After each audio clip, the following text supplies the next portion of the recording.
Quem está na panela de pressão essa semana é o governador de São Paulo, Tarcísio de Freitas. Ele que teve diante de si na quinta-feira uma paralisação dos metroviários em São Paulo. Os trabalhadores pararam por conta de demandas não atendidas durante muito tempo por parte da companhia, inclusive o abono relativo ao período trabalhado durante a pandemia da Covid-19. E a condução do governo paulista em relação à situação da greve foi digna de uma comédia daquelas que passavam na sessão da tarde, só que não teve graça nenhuma. O primeiro foi anunciado um acordo entre os trabalhadores e o governo de São Paulo para liberar as catracas. Mas o próprio metrô, que é do governo de São Paulo, entrou na justiça para assustar a liberação, ou seja, para trancar as catracas de novo. Os metroviários acusaram o governador Tarcísio de Freitas de não cumprir aquilo que havia sido combinado. Inclusive, o sindicato emitiu uma nota dizendo que o governador havia mostrado ser, abre aspas, um homem sem palavra, fecha aspas. Segundo o sindicato, o governador assumiu publicamente que iria liberar as catracas para a população, mas ao mesmo tempo acionou a justiça para impedir as catracas livres. E não foi só o sindicato que criticou a condução dessa greve por parte do governo de São Paulo e também pelo metrô. A juíza Eliane Aparecida da Silva Pedroso, do TRT, deu mais do que um puxão de orelha no metrô ao dizer que a companhia praticou conduta antissindical.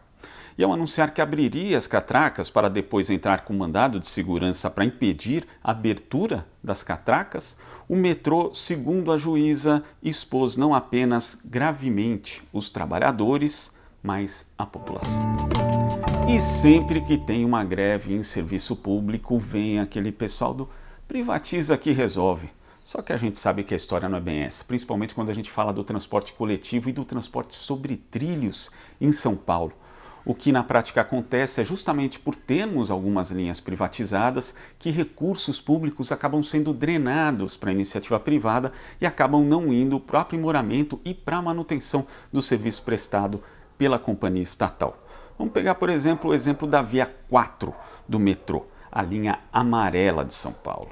O contrato prevê o reajuste anual de subsídio, que vem sendo sempre superior à inflação. Entre 2017 e 2021, por exemplo, a inflação registrada foi de cerca de 16%, enquanto a remuneração da tarifa da Via 4 foi de 30%. Só entre 2011 e 2015, por exemplo, o governo paulista deixou de repassar para o metrô estatal 1 bilhão e 100 milhões de reais. Esse dinheiro foi justamente para subsidiar a linha 4 amarela, que, como eu falei, é privada. A gente sabe que a equação do transporte coletivo não é tranquila, não é algo tão fácil quanto as pessoas que vêm aí com algumas soluções mágicas, principalmente em determinados segmentos da política brasileira que acham que essa fórmula mágica é sempre a privatização.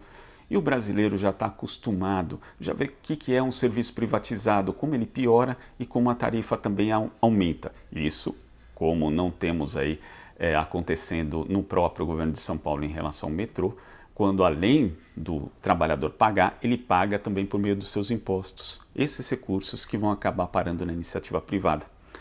Tarcísio de Freitas está vendo esse xadrez muito de perto e não vai ser na base da martelada que ele vai resolver a questão.